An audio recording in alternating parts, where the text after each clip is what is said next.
Everybody, welcome back to the Apartment Geek Weekly, episode 22, which is special for me because my birthday is coming up on August 22nd, and I'm turning the big 4-0. So, if anybody wants to shower me with presents, sell your property, exclusive listings, these are all music to my ears.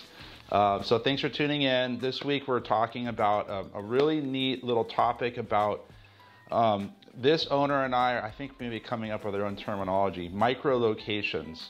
So a micro location is going to be a part of a neighborhood that's a little bit off the beaten path. So it's its own kind of back street, something like I'm thinking amenity. This particular owner just purchased an asset on kind of a canyon with canyon views, but it's off the beaten path, so it's on kind of a smaller street.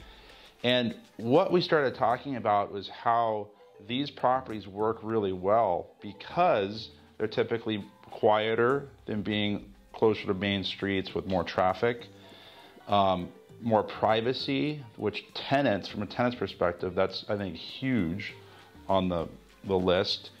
And the big thing we start talking about is the internet and how with Google Earth and mapping sites, you can, in this day and age, you can find these properties easier than if you were a landlord or owning this property in the 70s or 80s or whatever, before the internet.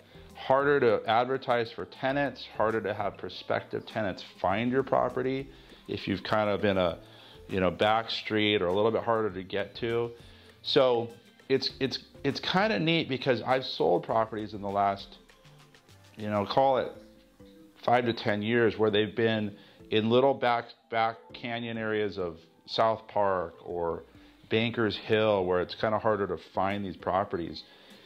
Those work really well in the era that we're in, when people can access the technology and simply figure out how to get to that property. Versus, growing up with my dad as a kid and watching him literally write out on a for rent sign and place that in the front yard to get tenants to call in, and basically that's your for rent, that's your advertising. So micro locations, properties that are a little bit harder to find, they're off the beaten path, or they're kind of tucked away.